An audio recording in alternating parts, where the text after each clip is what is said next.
muito bom dia, graça e a paz do Senhor. Estamos começando o nosso segundo dia do nosso jejum pela família. 21 dias para a presença de Deus encher a sua casa. Aleluia por isso. E hoje o tema do nosso dia é o homem que teme ao Senhor. Nós estamos lendo, na verdade, todos os dias às 7h15, mas tivemos um pequeno problema hoje, mas estamos começando agora. E eu quero realmente ler com você, profetizando na sua casa e abençoando a sua vida. O Senhor tem promessas tremendas para nós e para nossa família, e nós devemos nos apropriar dessas verdades. Precisamos nos posicionar, em primeiro lugar, para tomar de volta tudo aquilo que o inimigo roubou. Seu casamento talvez foi roubado na alegria, na honra, no prazer, nas finanças da sua casa. Nós cremos que esse é o ano da restituição e Deus vai trazer de volta 120%. Diga amém. Nós não podemos ser passivos nessa questão, nós devemos ser como aquele valente de Davi que se posicionou e de tal forma que a Bíblia fala que contra ali o inimigo, que a sua mão ficou apegada na espada. Ele lutou tanto que a mão dele era uma, e a verdade é que a mão e a espada dele se tornaram um. E da mesma maneira, nesses dias também nós precisamos pelejar pela nossa casa, nos tornar um com a espada do Espírito, com a palavra de Deus, encher o nosso coração de fé e batalhar pela nossa casa. Quando nós nos tornamos um com a espada, Deus pode trazer grande livramento na sua casa. Não importa o que está acontecendo, talvez o casamento está acabado, mas a palavra de Deus na sua mão, na sua boca, no seu coração, operando, vai trazer o livramento. Eu creio que há um grande livramento para a nossa família, portanto, não deixe o inimigo tocar nos seus filhos, não deixe o inimigo tocar na sua esposa, no seu marido, nas suas finanças. Encha o seu coração, crie quadros de fé. É muito importante você criar imagens de fé. O Salmo 128 é uma poderosa imagem de fé, de como Deus quer abençoar as nossas famílias. Eu vou ler o Salmo para você, se aproprie de cada momento, dizendo amém, recebendo. Você que está aqui, você que está assistindo também no nossos canais aqui na internet. Olha o que diz o Salmo 128. Bem-aventurado, feliz, bem-sucedido, abençoado é aquele que teme ao Senhor e anda nos seus caminhos. Do trabalho das suas mãos você vai comer. Feliz você será e tudo te irá bem. Meu Deus, tudo é uma palavra muito poderosa, mas o Senhor diz que tudo nos irá bem. A sua esposa, no interior da sua casa, será como uma videira frutífera, os seus filhos, como rebentos da oliveira, a roda da sua mesa. Eis como será abençoado o homem que teme ao Senhor. Essa é uma promessa maravilhosa. A promessa de Deus é que você vai comer do trabalho da sua mão. Você não vai comer do trabalho das mãos de outros. Seu marido não vai comer do trabalho de outros. Não vai depender do pai, nem da mãe, nem do sogro, nem da sogra. Ninguém vai te sustentar. É a bênção de Deus. A promessa também é que não apenas isso. A promessa é que você vai ser uma pessoa feliz. Deus quer que você seja feliz. Que seu casamento seja um lugar de felicidade, sim. Eu não sei por que razão algumas pessoas imaginam que Deus planejou para nós uma vida cheia de angústia, com muita luta, com muita tribulação, com pouca alegria e desfrute, mas é o oposto disso que está no coração de Deus. A vontade de Deus é a sua felicidade, é a sua felicidade. Nós nunca dizemos que não tem lutas, mas tem alegria sim. A terceira promessa é uma promessa poderosa, é que tudo te irá bem. Meu Deus, essa é uma promessa incrível, que o Senhor nos dê a graça de crer nela, porque se tudo irá bem, então nós seremos bem-sucedidos em tudo que fizermos, e o nosso caminho será próspero. A sua esposa, a Bíblia diz, será como uma videira frutífera. Se você é mulher, você recebe, diga amém, eu sou essa mulher. E se você é homem, diz, essa é a minha esposa. Uma videira frutífera, o que significa isso? Que ela produz muito vinho, com o qual nós nos embriagamos. Aqui não é pecado embriagar nesse caso, é embriaguez de amor dentro do casamento, de prazer. Seu casamento será como um vinho embriagante de amor, de alegria.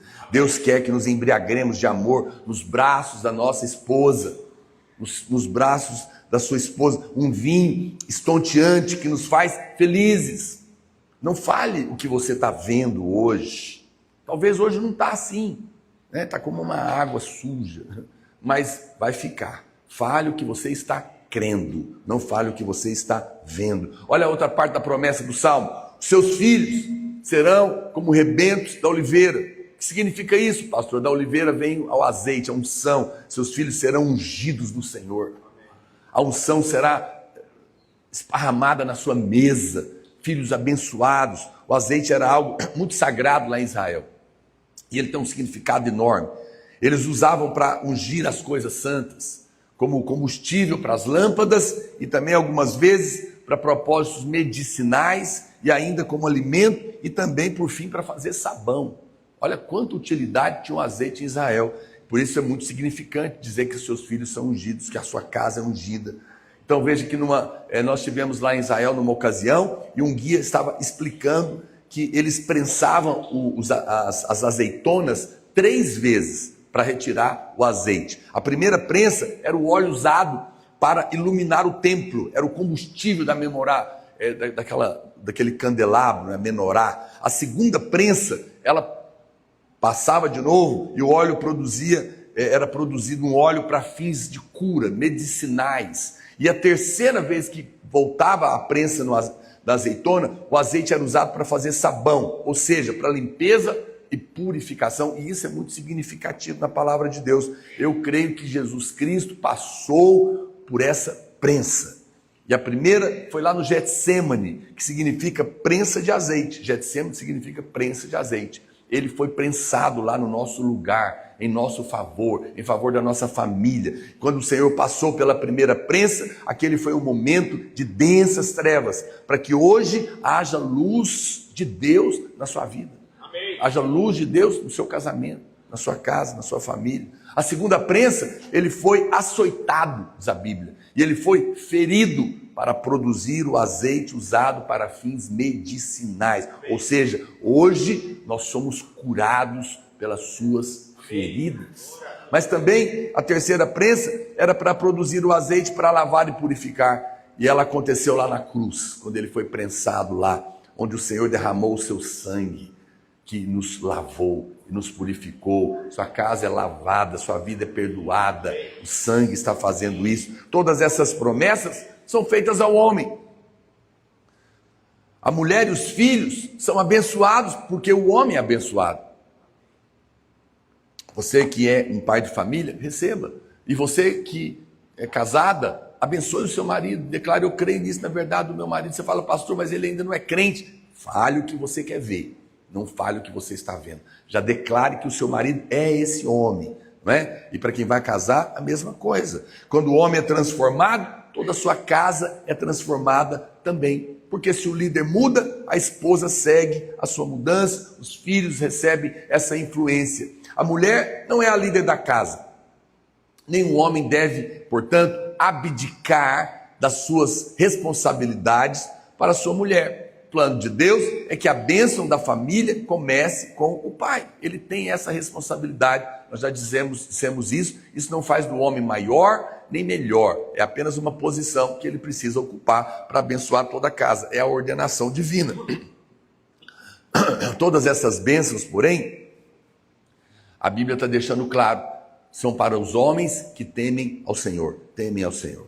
O temor do Senhor é a característica que mais bênçãos traz na nossa vida. Mas então tem uma pergunta: você teme ao Senhor? Essa é a primeira pergunta que precisa ser feita. Seu marido teme ao Senhor? Você teme ao Senhor? Quando se trata de temor, no entanto, é necessário a gente explicar uma coisa. Muitos presumem que temor na Bíblia é medo de Deus. Medo de Deus. Então quando eu pergunto: você tem temor de Deus? As pessoas já traduzem o quê? Você tem medo de Deus? Mas nada pode estar mais longe do que a verdade. Não é essa a ideia de temor na Bíblia. Para muitos, o temor de Deus é o medo da punição, é o medo do castigo, porque vivem atemorizados por causa disso, porque ainda estão debaixo de um espírito de escravidão, e não de filiação.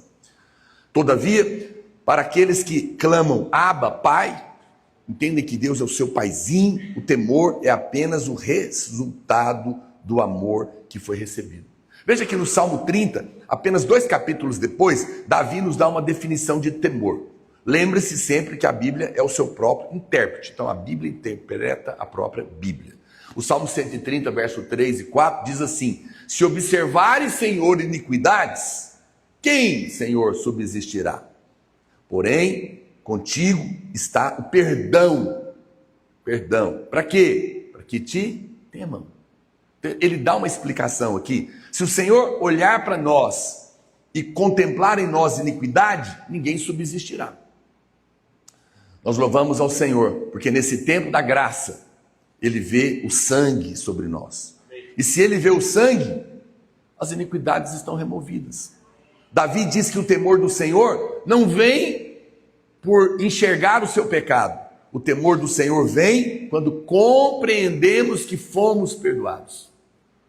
Davi diz que o temor do Senhor vem nesse momento. Quando nós meditamos no quanto custou ao Senhor o perdão da cruz, o temor de Deus enche o nosso coração. Assim, o verdadeiro temor é fruto de alegria de ter tido os pecados perdoados. A verdade é que somente a graça de Deus pode produzir o verdadeiro temor em nós. Não a lei, não a condenação, não a culpa. Em Mateus capítulo 4, quando o Senhor foi tentado pelo diabo, ele respondeu com um texto do livro de Deuteronômio. Lá em Mateus capítulo 4, verso 10, é uma referência de Deuteronômio capítulo 6, verso 13. E lá em Mateus diz assim: ao Senhor, ele respondendo ao diabo, ao Senhor teu Deus adorarás. Ele está citando a Bíblia. E a ele darás culto. No entanto, todavia, entretanto, quando nós lemos o texto que o Senhor está citando, ele está um pouco diferente de Deuteronômio. Lá no Velho Testamento dizia assim o texto: o Senhor teu Deus temerá. A ele servirá e pelo seu nome jurará. É esse texto que Jesus está citando, a Bíblia, para enfrentar o diabo. Mas ele mudou o texto. No Velho Testamento está escrito: o Senhor teu Deus temerás. Mas Jesus mudou o texto para: ao Senhor teu Deus adorarás. Ele trocou a palavra temor por adoração. Claro que nós não podemos fazer isso, mas Ele pode. Ele é o Senhor, Ele é o dono da palavra, pois Ele mesmo é o autor da Escritura. E agora Jesus está falando na nova aliança. Isso significa que a adoração é que é o verdadeiro temor de Deus. O verdadeiro temor de Deus é quando você fica maravilhado por ver o que Deus tem feito por você. Isso é temor. Mas o Salmo continua dizendo que o homem abençoado é aquele que anda nos seus caminhos. E a pergunta é: você anda nos caminhos de Deus?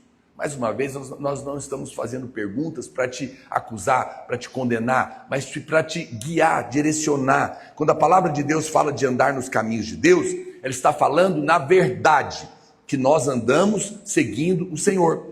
Aprender a seguir o Senhor é uma questão, portanto, vital. Andar nos caminhos do Senhor é o que João diz sobre andar na verdade. No capítulo terceira epístola de João, capítulo 1, verso 3, ele diz assim: pois fiquei sobremodo alegre pela vinda de irmãos e pelo seu testemunho da tua verdade, como tu andas na verdade. Então, seguir o Senhor é andar na verdade. O que é a verdade?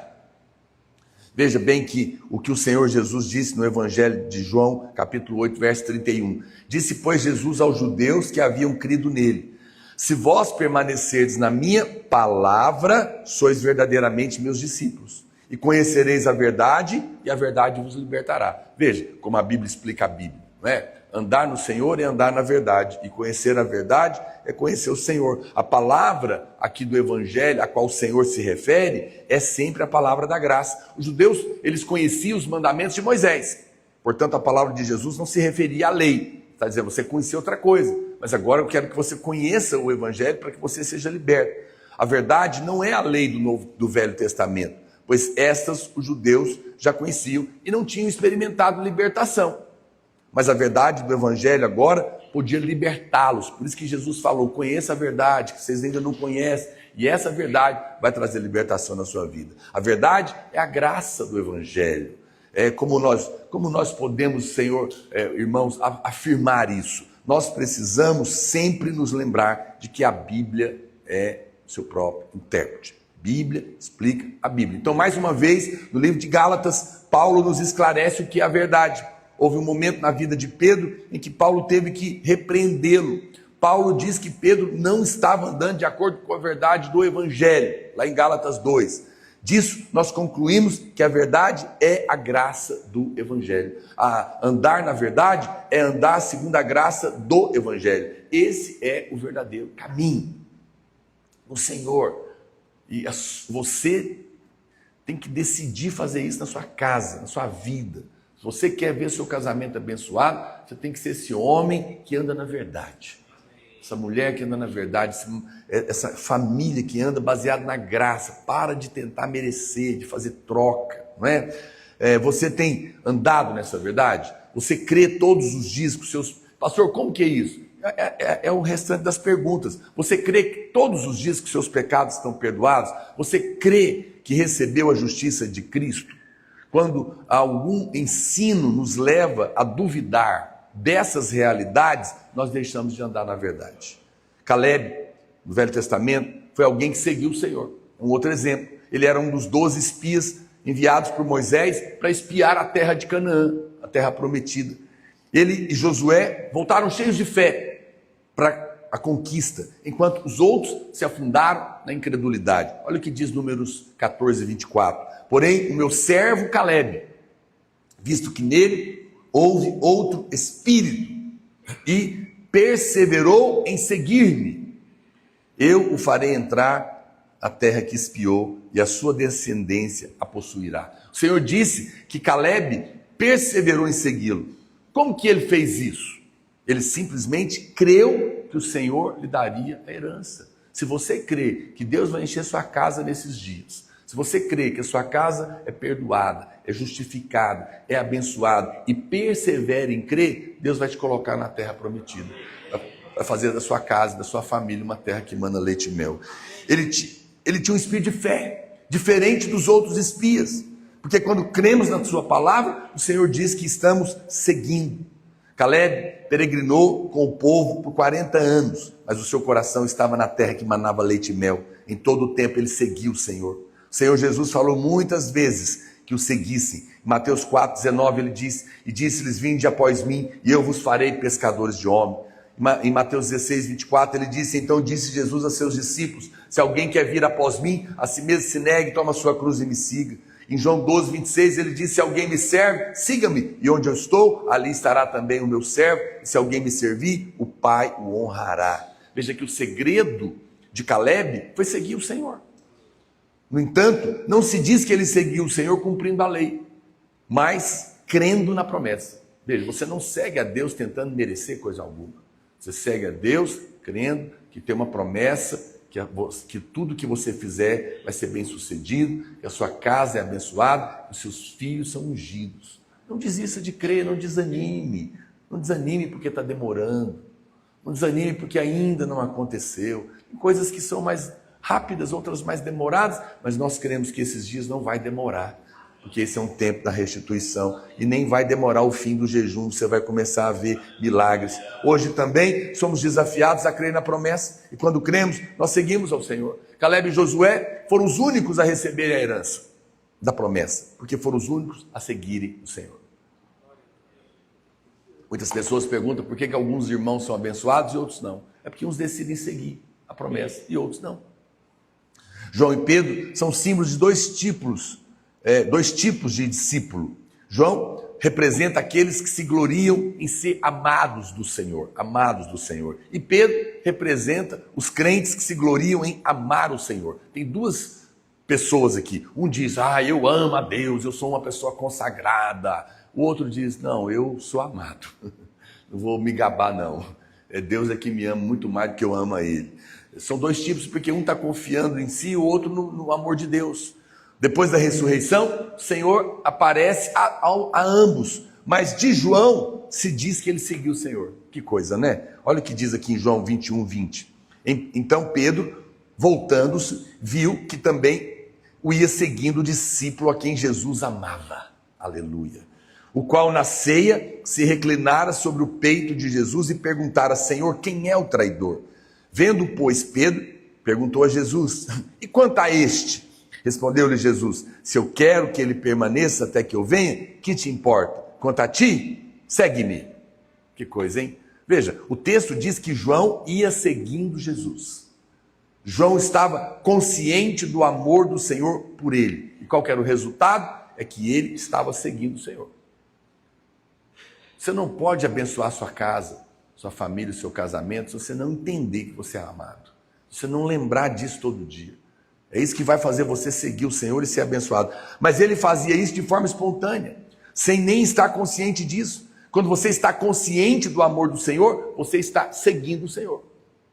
Mas Pedro, que se gloriava no seu amor pelo Senhor, precisou ser exortado por ele a segui-lo. Jesus falou para ele: quanto a você, me segue, porque você não está me seguindo.